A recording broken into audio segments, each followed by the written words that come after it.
All right, and so we're back with episode six. I don't know, with chapter six as well. I think we're also going to do some part of chapter seven in this episode. Um, Either that, or I guess we could just do a very short one on chapter six and then do a two-parter on chapter seven. Either way, we're going to have to break this up because chapter seven is Mhm. way too long for one Chapter episode. 6 is way too short. It's Uh, tiny. Yeah, yeah, that's a good point. So yeah, well, let's just jump right in then. So chapter six, sunflower fields. I guess to take a step back to where we ended at chapter five. We had just gotten to the top of the Thunderdome. I think it was actually called the tower, and then we were on the mothership. Um, and then the snake, the rope snake. His jaws were not strong enough to hold on to everyone, so everyone fell off of the mothership, and we weren't sure where they landed. So Mhm. chapter six picks up, and you're in a field of sunflowers, and it's just you. Um, Mhm. and that's it. It's pretty linear. You can only go left or right. Um, if you go right, you have to turn around because you have to eventually just go left. So there's really only one way to go. Um, and then eventually you find Boney. He's also fallen in the fields. And then after that, you start seeing kind of the ghost of your mom. And you start chasing her, and Boney's can see her too and is going crazy.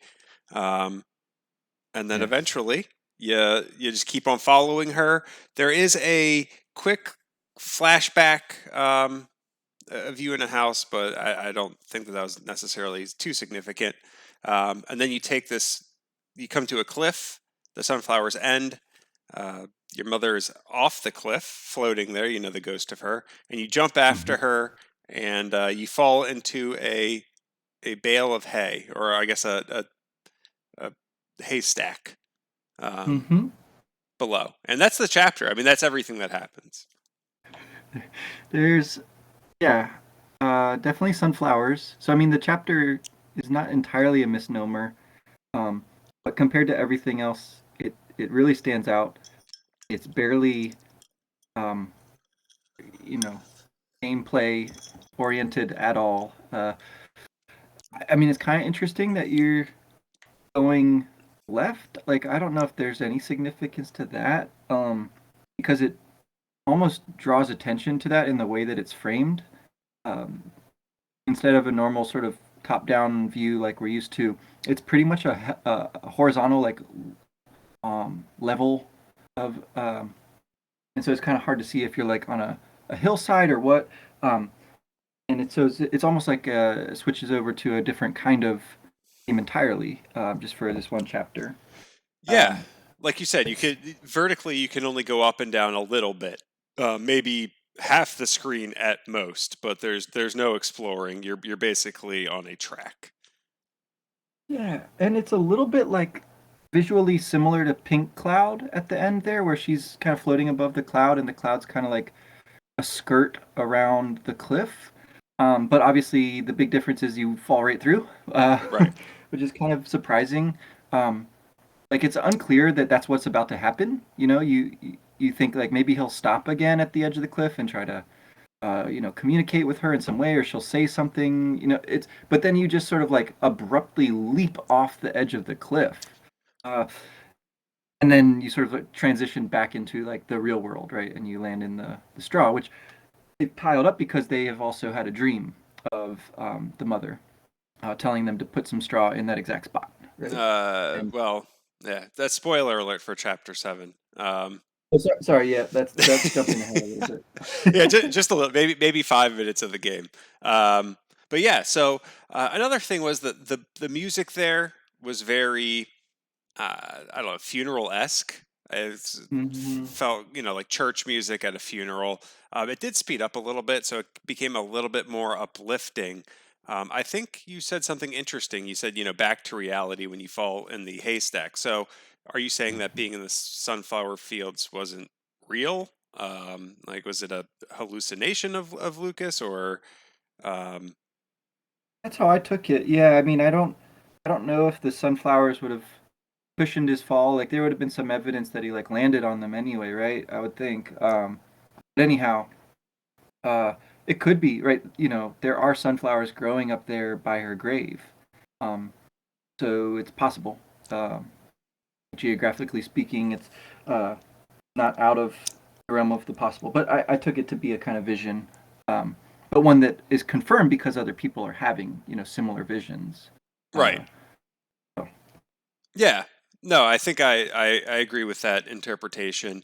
Um, I think it's worth mentioning, and I don't know if we talked about this in a previous episode, but in Japanese culture, sunflowers seem to symbolize, um, hope and moving forward and mm. faith, environmental stuff. Apparently, after they, sunflowers help clean up radiation from Oh, nuclear um, waste, I suppose. So they've become somewhat of like a symbol of hope with cleaning up, nuclear waste and that kind of stuff.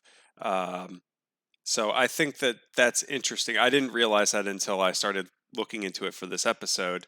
But apparently, it's a cool. very common thing in Japanese culture. There's like a ton of articles about it that go into it. Um, so I thought that that Yeah, was interesting. that's Um, yeah, that's really cool because I had taken the sunflowers just to be like, they like follow the track of the sun, right? right. Sort of the way the mother is like protective of her kids, the sunflower is like watchful, or something along those lines. And yeah, that sort of connotes hope and stuff. But the connection to like nuclear uh, waste or radiation is pretty interesting, considering all the like mutant chimeras and things that happen in this game. Yeah. Yeah. It says, I'm reading this article right now. Yeah, a revolutionary symbol against nuclear weapons, and then it says more than just clearing up a nuclear tragedy. Sunflowers were a symbol of hope and faith to restore Japan, and to help the citizens move towards a better future. Um, which, ignoring the nuclear aspect of it, that's basically what this whole game is about, right? We're at kind of a crossroads where this island is being pushed to industrialize. Um, Yeah. and Lucas seems to be the only hope. There's a 1 in a billion chance that they can fix this, but hey, at least they have a 1 in a billion chance. So um, the scene, I guess, adds more meaning with that kind of stuff. And then going back to the left versus right. I think this also kind of plays on the you're at a crossroads, right? And you have to pick a path and go. Mhm. And literally, the chapter ends with a leap of faith, where you jump Yeah. after your mother um, before you fall into a bale of hay. So I think for a chapter that takes maybe 5 minutes to play, there is actually a lot of symbolism and thematic elements to this chapter that really um, kind of, I guess, bash you over the head with kind of the message of this game. I don't think a toy's very. Um, he uses a light touch. He's a bit ham-fisted with some of this stuff, but I mean, it's still appreciated. Don't get me wrong, but it seems to be pretty evident. Yeah. Yeah. The uh, the needle in the haystack. Let's call it that, right? Because it's like the unlikeliest thing. Um, and then also there are actually needles here. The Yeah, seven needles is the next chapter yeah. that I Chapter think. 7. So let's see. Yeah, I don't know. Uh, Do you have anything else to add about Chapter 6? no, no, that's. I mean, I like the little flashback. I thought it was interesting that this chapter ends without more words going across the screen. Yeah. Right? So that's something that it also kind of breaks with because it is so short, kind of unnecessary, I guess. Um, and yeah, and then we are on a journey to figure out what's going on with these needles. We see, I think it's at this point that we see like a cutscene of the masked man going into the castle with his army and all that. Um, we know there's a needle there. You may remember that Wes didn't really know much about it or wasn't going to tell us much about it, but we did kind of see it in a courtyard there, so that's where we're heading first. Unless you just want to explore, which you can also do. Not Yeah. recommended. So you wake up in the old folks' home. As you said earlier, Alec and Wes are there, and they reveal that the mother came to Alec in a dream to place the haystack there to save your fall, which is kind of weird. Um, yeah, and then as you're leaving and you're crossing the bridge, you come across Iona or Ionia. What are the Magypsies Yeah, the Magypsy. Yeah. who somehow managed to get themselves tied up? Yeah. Oh, that's right. Yeah. And so she is just jumping around with you, and I guess you can either go straight down to like a gondola type boat ride that'll take you to the like head Magypsy's house, or like you said, you can explore. Um, Mhm. at this point in time, what did you do? I went back up the mountain because somebody mentioned that what's his name? Flint is up there always looking around, like he's either at the gravestone or he's up looking for Klaus in the mountains. So I thought I might be able to talk to him if I went up there. I couldn't find him. Um, I also started to go into the castle, thinking, okay, I'll go there because that's where I saw the people going. But that also proved to be like the wrong way because there's some really hard enemies. I felt like I probably wasn't supposed to go that way without some more like direction from the game. So I switched gears and just went back to the gondola eventually.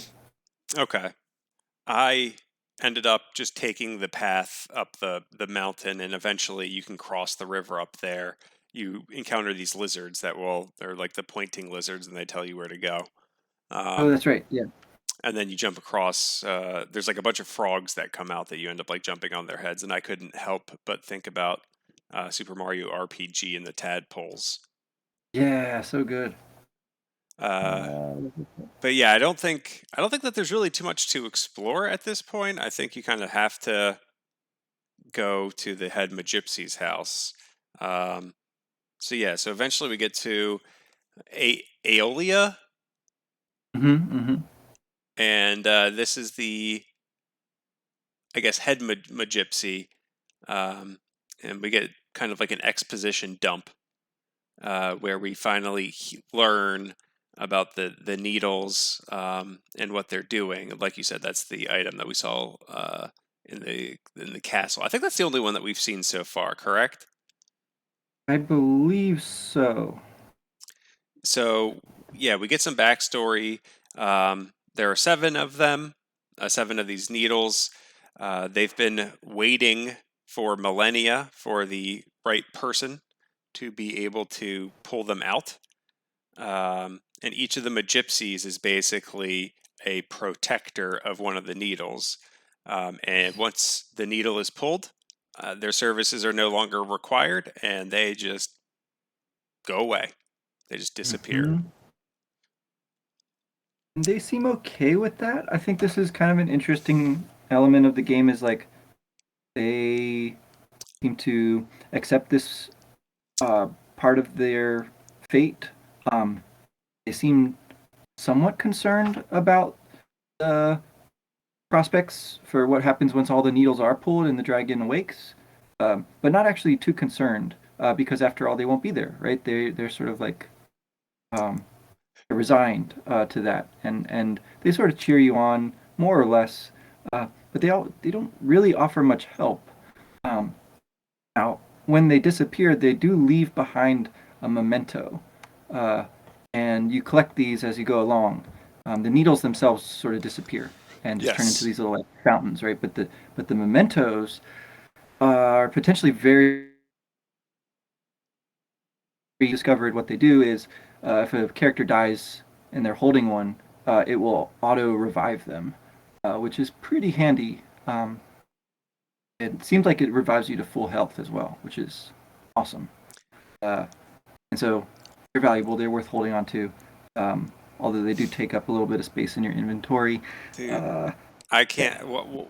I pulled one of the needles, and then the guy was like, "Here's my memento." He's like, "Oh, you don't have any items, peace," and he just left. And so I didn't get any memento, and I was like, "Oh, okay. Well, You can. I wish I'd known." I think you can go into the house and it'll be sitting Uh, there somewhere.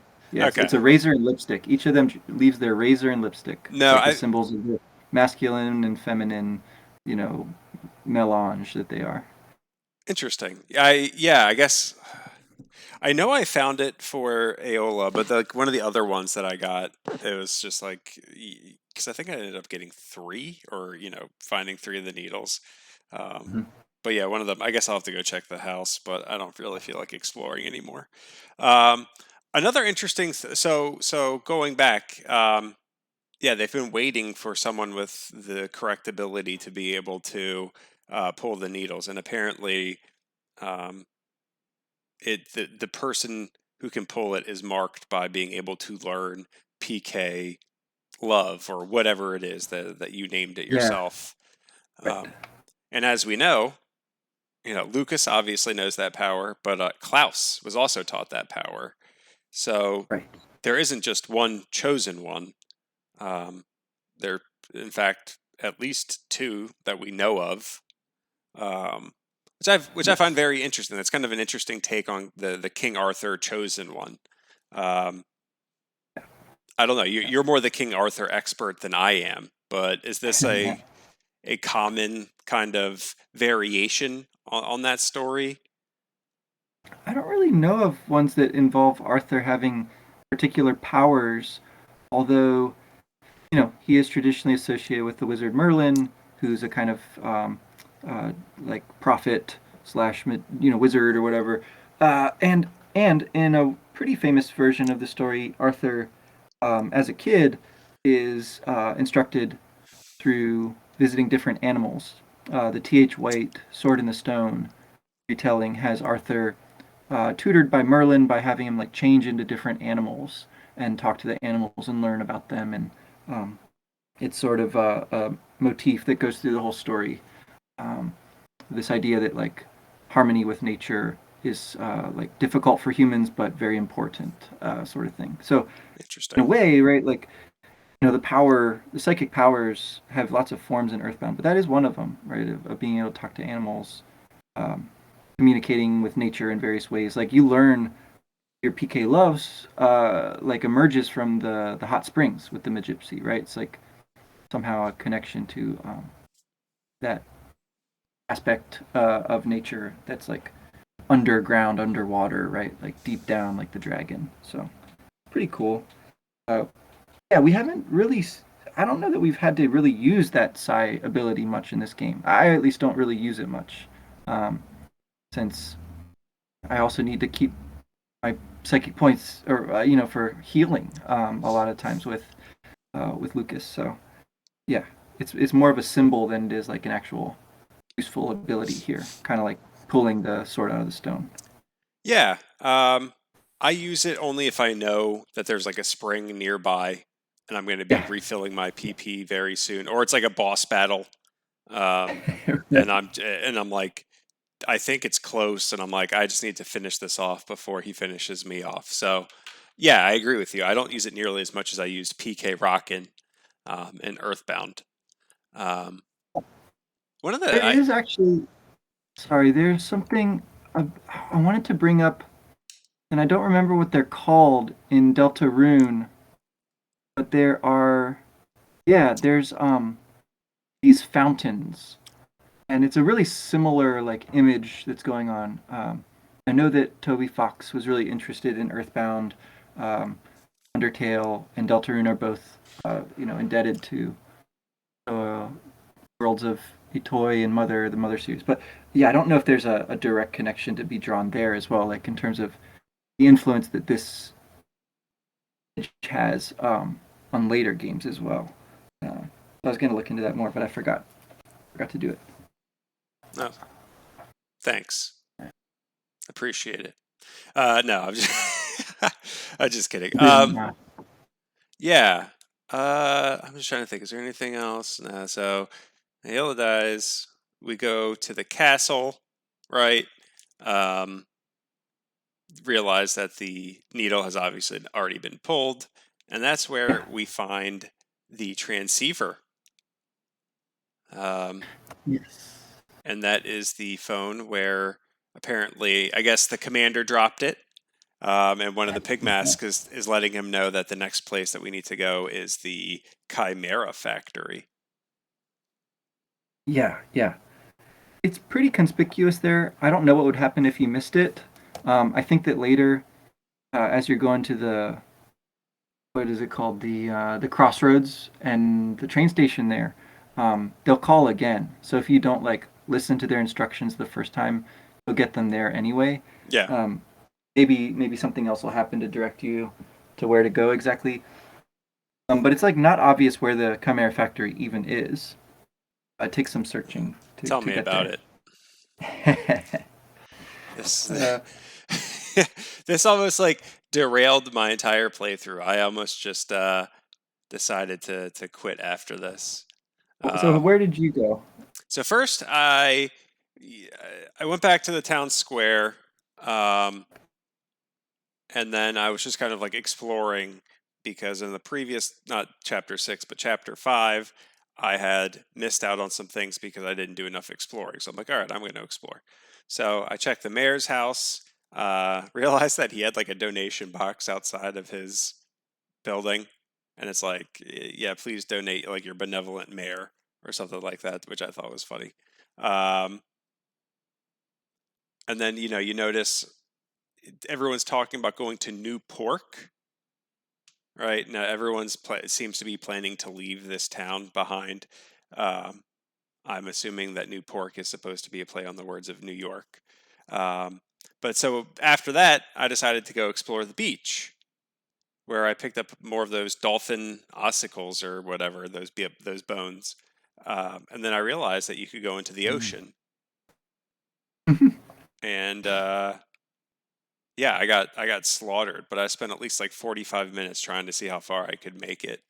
And it Hmm. wasn't that far. I got maybe like halfway through before every time I would just get slaughtered by one of the pig masks.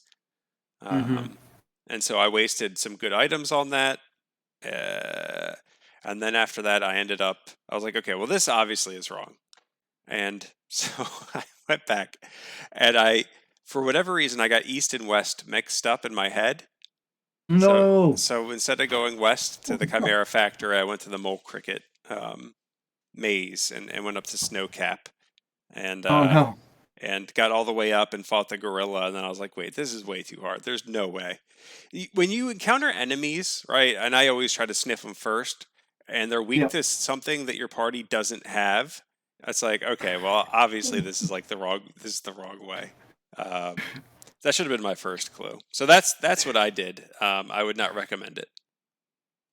Right, because you're still party memberless at this point, aside from the dog, Yes. who's your faithful companion. Except when he like smells something and runs off.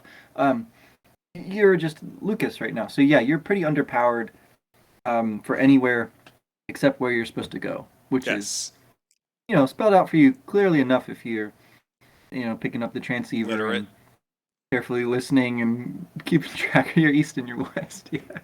Yeah. Boy. I will say, Boy. Okay. I did want to mention one thing that I thought was maybe not noteworthy. Well, it is noteworthy because I took a note. I went back to Lucas's house, Mm-hmm. and there were like the 3 sheep there, right? Oh, And yeah. 2 of them were charred, and one of them was not. And if you talk to them, one of the charred ones was like happy to finally be returning back to normal. One of the charred ones was happy to be what he because he was this is what he always wanted to be, and then the non-charred one was jealous of the charred ones. Um, Interesting. so I thought that was interesting, kind of showing like an entire spectrum of different ways of kind of looking at the change um, that these people were enduring. It's not the status quo wasn't necessarily what everyone wanted.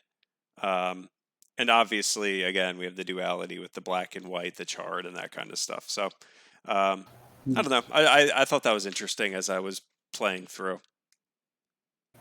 Yeah. No, I mean happiness. and specifically within a universe that seems to follow rules laid down by fate of some kind.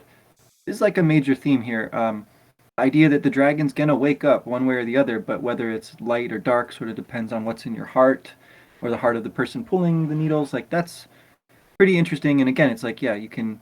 It's your fate. You have to accept it, and you can either be happy about that or be sad and angry. Um, Oh, I'm yeah, sorry. yeah. I didn't look at the next page of my notes. I did a lot more than Oh my than gosh. they go to the Chimera factory. So I went to the actual factory itself. Oh no, the Clayman factory. Yes, and Whoops. it's shutting down. And you go and you talk to one of the pig mask people, and he's basically like, "Yeah, we don't need this factory anymore. It's shutting down. We don't need the claymen. I don't have a job anymore. Like I don't know what to do." Um, which again I thought was interesting because again it's this whole industrialization sounds good in theory, gives people, but then what happens when the factory's just shut down and now these people are left without a job and they kind of had no direction in life. They've poured at least the last, well, maybe the last 3 years into doing this. um, and so you walk around the factory and there's just a ton of claymen with like the red dot, which to me I think indicated that they weren't like dead. They Yeah. were just, whatever, um, just everywhere. Um, yeah, and then there was just like abandoned ones in the caves themselves. And I went to Club Titty Boo. Oh, is it still open? No, well, it's open, but it's abandoned. There's no one there. Wow, it's so sad. But yeah, everyone's going to New Park City. Can't get there yet. We I'm can go not. lots of other places. I'm not sure why the Oh, can gondola we? is still open. Yeah, Because that's you get weird. up there and it's like, oh, it's just abandoned. Oh, okay, great. Although the doors of the DMCM or whatever their name was is still locked. So I don't know if they're Hmm. still in there. Okay. But that's all I got. Um, All right. So now we're back to the Chimera Lab. Or at least yeah. I So am. there's been some sort of um, mayhem happening here, right? The monkey has escaped, and the monkey is the key to the next needle. Like both of these things are happening.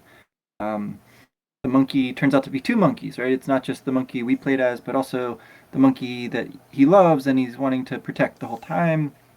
And they're like on the loose. And then also all these other chimeras are getting released, and it's unclear whether the monkeys are doing it or there's been some kind of like malfunction or what's going on. Um, it's pretty spooky in there. It's like pretty ominous, and it's quite maze-like, you know. Hmm. Um, so again, you can get a map, and it's pretty helpful to see it laid out for you that way. But there is just a lot of like walking around and investigating to do. Yeah, Uh, there's a bunch of rooms with uh, machinery that you're not really sure what it does, but it certainly seems like it's used for experiments, and it doesn't seem to be the most humane. Um, Terrifying, yeah. there's a room with a bunch of animals preserved in formaldehyde. There's a room with frozen animals.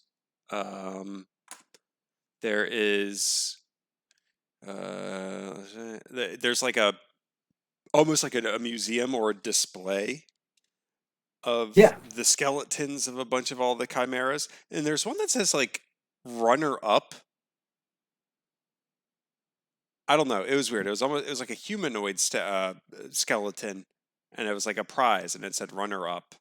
Um, weird. there was the skeletons. There was an area with like cages where it had the prices for each of the chimeras. Uh, Yes, and the Porky 8 was sold out. yes, right. But and then the music in there was very unsettling. It was a bunch of like pigs squealing and Mhm. uh, basically machinery, right? So it was a very, I don't know. I almost felt like it was like a stealth game. Mhm. Especially well after you found the monkeys and you fought the lion. Yes, yes. So yeah, you like go undercover. You're wearing pig masks again, Um, the first time you find the monkeys, they escape. This mecha lion thing attacks. It's like a mini boss. Um, a Clayman actually rescues you from its like final attack, which I found kind of interesting. So you're like making common cause with the enemy here because there's this even more dangerous red chimera. They just like call it the red one with the big mouth, and Yeah. it's like if you run into it, you just die automatically. Apparently, Uh-huh.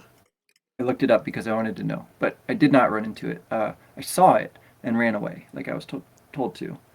And anyways, you've got to kind of chase the monkeys around a few times. Um, Funny, weird stuff starts happening. Like there's an old man in the hot springs who just like says hi or something. There's a Dr. and Donuts in a trash can, and he tells you to just pay him no mind. There's also like weird stuff from Earthbound in a back room. Did you find the secret short story that was in the that house you can buy in Onett by the ocean has a story in the cushions of the couch. Um, Well, I that same found it in story is Earthbound. it's reprinted here. It's on a shelf in a storage room, like right before you go outside in the backyard Oh, of the interesting. factory. There's storage room, and you can like read a bunch of you know things that quote Earthbound in there. Oh, Um, I did not. yeah. No, I didn't know that. That's cool. So it's weird. It's like this is clearly a game in that universe. It's only becoming clear like right now with the person of Doctor and Donuts. I mean, I think this could be the original Doctor and Donuts, or it could be Jeff, as an old man, um, or anyway, just like some bizarro version of that same character. Yeah, no, I mean Uh, it looks exactly like Dr. Andonitz from Earthbound. So yeah, at I would say if not the same universe, like at least a parallel one. yeah, Um yeah, no, so they do seem to be related. I agree. And yeah. I had the same thought as you were. I'm like, oh wow, okay, this is the first real concrete evidence. I mean, I guess the fact that Porky's in it. Well, yeah, yeah. I mean, it's strongly hinted in Porky's room, right? Right. Uh, so yeah, so similar to that, like very creepy vibe. Um, the um, monkeys obviously like running away because we're wearing these pig masks, and so I like kept getting frustrated. Like, can't I just take the pig mask off so they'll recognize me? Um, and so sure enough, eventually they do. Um, the pig masks like get knocked off by the chimera. The monkey has a little flashback to when everyone was last gathered together, and the the Drago like attacked Facade, and it was awesome. Um, and so then the monkeys rescue you because there's an on-off switch on the giant monster chimera, very much like the clumsy robot back in Mm-hmm. Forside. Yeah, and so the monkey turns off the on-off switch, rescues you, and yeah, and I think that's pretty much the factory. There's probably some other little Easter eggs and stuff in there, but I think I left at that point. I'd had enough. Yeah. Um, and then I think the Chimera ends up being turned back on Oh, uh, that's right. by Yeah, the bird that's like riding on its head. I was thinking like Snoopy and Woodhouse, yeah. because there's this little yellow bird on there. Uh, yeah, uh, going back to kind of Japanese culture and nuclear power and war, I was getting heavy like Unit 731 vibes from this, right? Like just which I mean I don't know. Do you know what Unit 731 is? I do not. Basically, it was like the Japanese human experiments that they did during World War II Oh. on the Chinese.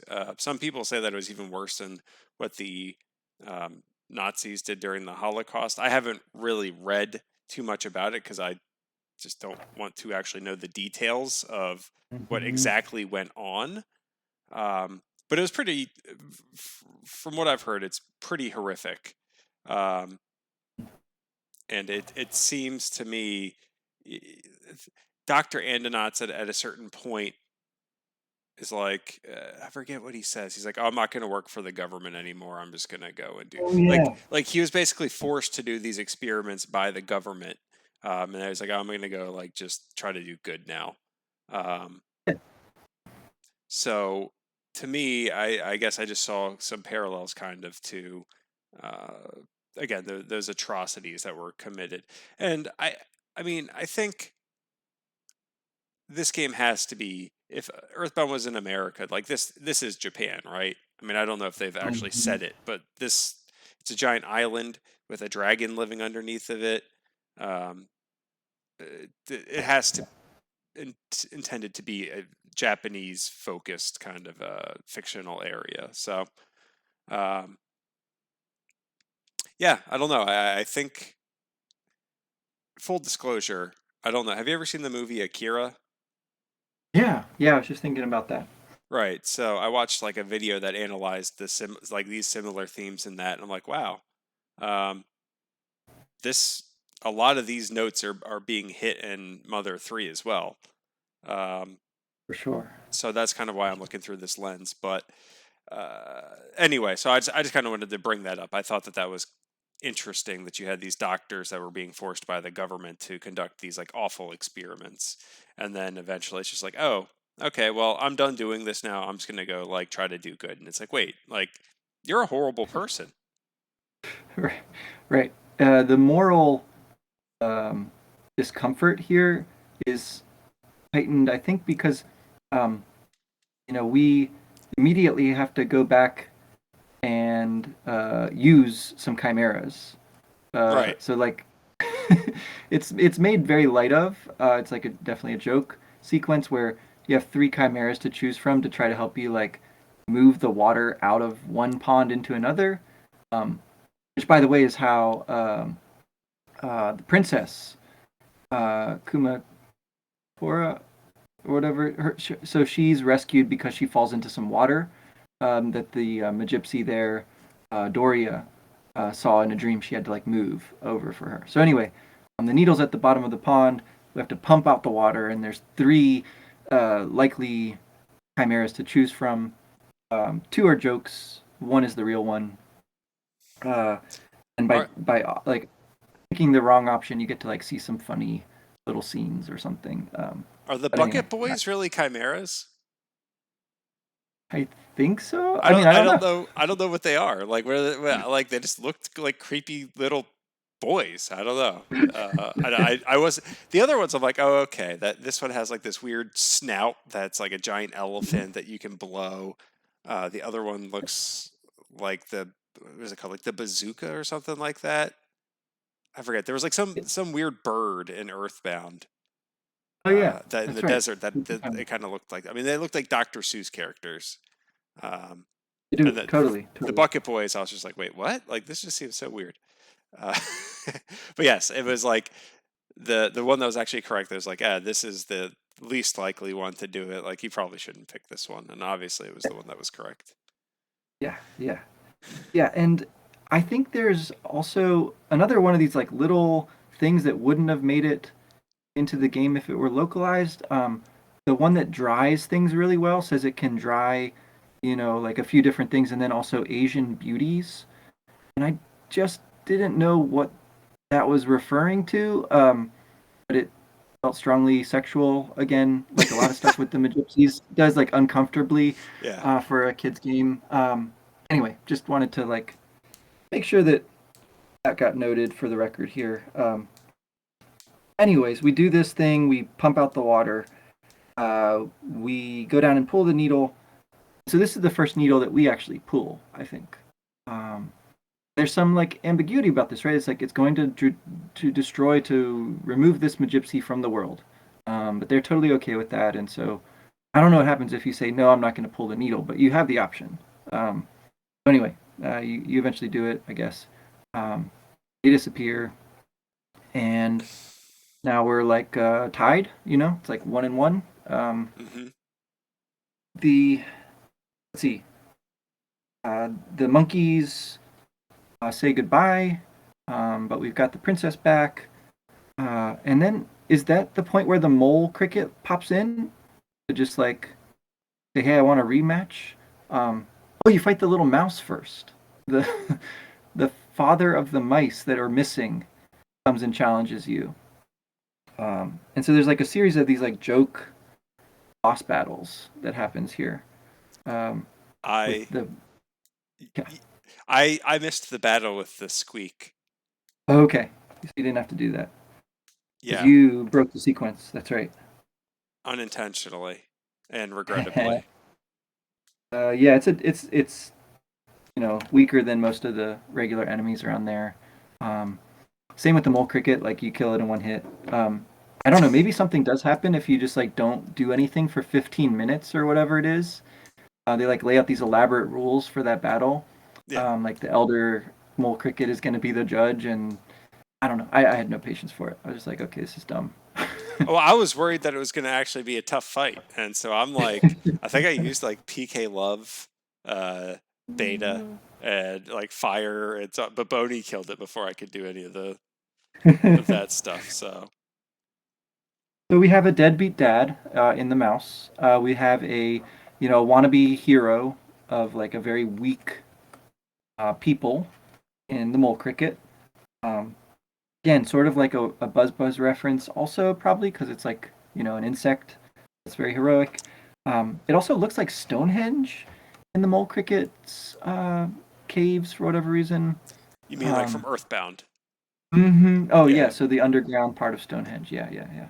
yeah. Uh, and it's a maze that's kind of pointless. Like there aren't really any enemies in the Chimera Lab either. So there's it's kind of a slow part of the game as far as combat goes. It's just like a lot of gags and um, weird vibes. I don't know, So not unenjoyable, just weird. Just so very weird. yeah, no, I agree with you. And before you start the maze, there's a cricket there's a couple crickets that just say every chance you get to take a turn, do it. All right. Yep. Yep. And They tell you so how to get out. Yeah. yeah, and so I did that and I got out like super easily. I don't know how difficult it would be if you didn't do it that way. I don't They know if give there's you like a they give you the little brother just in case you get lost. So it's like an exit mouse kind of thing. yeah, who I immediate never had to use it. who flees as soon yeah, right. I mean, it's like super easy and it actually made you kind of pay attention. I actually found that it was of the mazes that we've had to go through in the previous Atoy games. This one at least kept me interested enough that it was like, oh, okay. Like I Yeah. wasn't sure if it was going to work, so I'm like paying attention, and like had to put a little bit of thought into it, and I was like, oh, okay, I got out. Um, Right. Unfortunately, I had to go back through it because I went there early, Yeah, which that was a it's fine. pain. I was hoping that the brother was going to be there when I got back. I was like, hey, you want me to like help you out? And he was not, so I had to find my way back, and that was a pain in the butt because I Yeah, the mole crickets. I mean, they're definitely there for comic relief. They also become like the shopkeepers yeah. for a little while here. They start to pick up junk that they find along the way, and then they'll sell it back to you. I don't know. I'm less amused by them than I am by other classic Earthbound characters. We'll say. I would say that about a lot of characters in this game. Um, Yeah. oh, I forgot. And they also eat those like weird lotus. Oh, that's right. Yep. Yep. And it's funny because the lotus that petal has like a face on it, and as it's getting eaten, it just looks more and more distressed. Yes. Yes. The Lotus Eaters, if it's a reference at all to the stories I know, they're a people in the Odyssey who are sort of checked out. They're sort of like the hippies. They just eat lotus all day Hmm. and they have no motivation anymore. So whereas the mole crickets, they seem pretty industrious. They just happen to be very small and weak. Um, but then we're on the snowy mountain. But you already did the snowy mountain, so you get to do it again, I guess. Yeah. Well, this time I was able to avoid. I mean, I don't know if you got caught by that first Yeti that was coming down the slope. Oh yeah. I was like, because I'm like going up there, I'm like, wait, I can't avoid this. This guy's coming in way too hot. But yeah, so you fight like Fetty or these like Yetis that are surfing down the Yes. mountain. Sounds like a Butthole Surfer song. And then you also get to fight instead of the hot dogs, you fight the chili dogs. Um, Yeah, they're cute. they kind of look like Uh, the Diamond Dogs. they do, and this area has music that's very Snowman-esque. It might even be the exact same music from Snowman in Mother, Earthbound Zero. Yeah, well, it's Um, also in Winters. It's the same music from Winters, isn't it? oh yeah, yeah, that's right. They are just sort of remixes of each other. Yeah. So that's kind of cool. There's snowmen around that'll talk to you, like in Magic Hand, and they're like, "This is Lydia's place," um, and sure enough, Lydia's up there at the top of the mountain taking care of some bunnies. Uh, Seems like everything's gonna be fine, but then the bad guys swoop in at the last minute, so they take the lead, 2-1. Yeah. Darn it. Well, there's also the pink mask that Lydia's taking Yeah. care of Right. Right. in her Uh, comfortable bed. yeah, and again, having the pig mask in the bed, it's kind of like, why? Uh, but it turns out that this one was just injured, got lost from its search party. Um, it's not a weird sex thing this time, for Yeah, all appearances. right. It's like actually like legitimately taking care of him. Yes, yes. Uh, and this time we come face to face with the masked man. Um, Kind of looks like they're gonna have some kind of confrontation, but then uh, the masked man just rides his little jetpack thingy with wings off, uh, and you fight this terrible boss, the Steel Ape or whatever it's called. Um, this one has a kind of a gimmick where it's weak against lightning, but if you cast lightning too many times, it will short circuit and just go on a rampage. And I don't think it's possible to win after that. I mean, it Ooh, seems to be except for difficult. it is. It's Did very you? yeah. Oh my god. It was you, but what you have to like. I think what I did, yeah, I wasn't sure what short circuiting meant. I was like, does that just mean he loses a turn? Um, No. so I used PK Flash to get it to be start crying, so it would Oh, miss smart. more. And then I just started using a ton of like offense downs um, and Cool. defenses ups. So I got to a point where he was maybe doing like 25 damage every time he was attacking.